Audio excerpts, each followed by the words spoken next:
सवाल दिया है दो संख्या का अंतर है 33, इनमें से बड़ी संख्या में, कह रहा है प्रश्न, इनमें बड़ी संख्या में छोटी संख्या से भाग देने पर भागफल 4 है, तो समीकरण बनाइए तथा समीकरण को वृजगुणन विधि से हल करो। तो पहले हमको लगाना कैसे है, कह रहा है दो संख्या का अंतर। पहले दो संख्या कैसे बनाएंगे, माना बड़ी संख्या और छोटी संख्या कह रहा, तो माना छोटी संख्या बराबर, पहले आपको मानना पड़ेगा छोटी संख्या बराबर, हम मान लेते हैं यक्स। क्या मान लिया, यक्स मान लीजिए, वाई भी मान सकते हैं, कोई दिक्कत नहीं है, यक्स ही मान लेते हैं। माना छोटी संख्या यक्स, और जब कह रहा बड़ी संख्या तो आपको बनाना पड़ेगा बड़ी संख्या बराबर, इसी में यक्स प्लस आपका आएगा 33, क्योंकि यहाँ पर संख्या का अंतर 33 है। तो माना छोटी संख्या यक्स और बड़ी संख्या मानेंगे यक्स प्लस 33। अब हमको करना क्या है,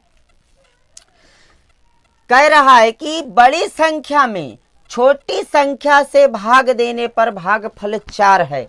तो कहने का मतलब बड़ी संख्या में आपका बड़ी संख्या क्या है, यक्स प्लस 33। बब्बू आप समझ सकते हैं, कह रहा है प्रश्न में, पहले हम मान लीजिए कि माना छोटी संख्या यक्स है, ठीक है मान लिए। फिर कह रहा कि बड़ी संख्या में छोटी संख्या से भाग देने पर भागफल 4 है। तो आप ये समझिए दो संख्या का अंतर है, तो छोटी संख्या यक्स माने हैं और बड़ी संख्या भी कह रहा, तो मान लिए जाए बड़ी संख्या यक्स प्लस आपका हो जाएगा 33। और फिर कह रहा कि बड़ी संख्या में छोटी संख्या से भाग देना है, आपका छोटी संख्या हो गया यक्स और बड़ी संख्या हो गया यक्स प्लस 33। तो कह रहा है कि बड़ी संख्या में, जो बड़ी संख्या आपका यक्स प्लस 33 है, छोटी संख्या से भाग देना है। छोटी संख्या क्या है यक्स, और कितना आए 4, भागफल कितना आए 4। तो आप समझेंगे यक्स प्लस 33 बराबर 4। अब ये भाग में है, जब उधर पक्षांतर होगा तो गुणा में हो जाएगा, यक्स प्लस 33 बराबर 4 यक्स। अब आप समझ सकते हैं कि यक्स इधर है, तो यक्स को यक्स के साइड में लाएंगे, तो ये प्लस 4 यक्स है, तो इधर आएगा तो माइनस 4 यक्स बराबर, ये भी पक्षांतर होगा, उधर जाएगा तो 33, ये प्लस में, तो बबुआ ये माइनस में हो जाएगा, संख्या पलट जाती है।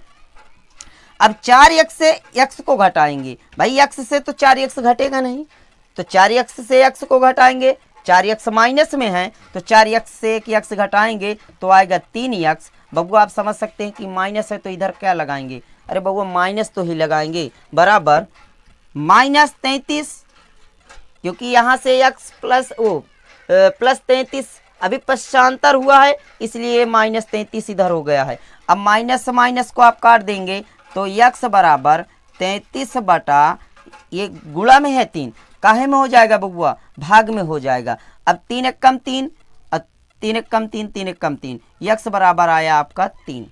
यक्स बराबर क्या आया आपका 3, यक्स बराबर आया 3। फिर आपको समझेंगे यहाँ क्या दिया था, छोटी संख्या। आप समझेंगे पहले छोटी संख्या क्या माने थे, छोटी संख्या आप माने थे यक्स, छोटी संख्या आपने माना था यक्स, तो यक्स बराबर कितना आया, सॉरी यहाँ 3 नहीं आएगा, क्योंकि यहाँ यक्स बराबर आएगा 11, तो यक्स बराबर आया यहाँ पर 11।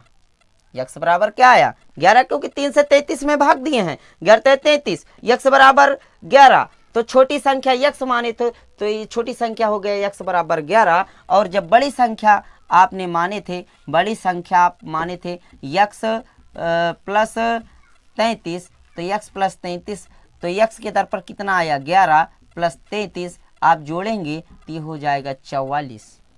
बड़ी संख्या क्या होगा 44। अब कह रहा है कि यहाँ पर कह रहा है कि समीकरण बनाइए तथा समीकरण को गुणन विधि से हल करिए, और कह रहा था कि इनका दो संख्याओं का अंतर। अब बबुआ आप समझ सकते हैं कि दो संख्याओं का अंतर भी कह रहा है, तो अंतर कैसे किया जाता है, अंतर जब ज्ञात करेंगे, अंतर में आप समझते हैं कि बड़ी संख्या से छोटी संख्या घट जाती है, तो बड़ी संख्या आपका 44 और छोटी संख्या है 11। जब बड़ी संख्या से छोटी संख्या 11 घटाएंगे आपका आएगा अंतर 33। क्या आएगा 33। और फिर कह रहा था कि बड़ी संख्या में छोटी संख्या से भाग देंगे, तो आपका बड़ी संख्या है 44। और आप अगर ऐसे नहीं समझ में आ रहा तो यहाँ प्रश्न आप कह रहा था कि बड़ी संख्या में बड़ी संख्या में छोटी संख्या से भाग देना है, छोटी संख्या से भाग देना है, छोटी संख्या से। तो बड़ी संख्या आपका क्या है 44, और बड़ी संख्या आपका 44 और छोटी संख्या है 11, 11 से भाग देंगे, 44, आपका ये 4 जो आया ये हो जाएगा भागफल। अगर बबुआ आप अच्छे से समझ रहे होंगे तो आपको बिल्कुल राइट समझ में आया होगा, और अच्छा लगे तो लाइक और सब्सक्राइब जरूर करना। फिर मिलेंगे अगली वीडियो में।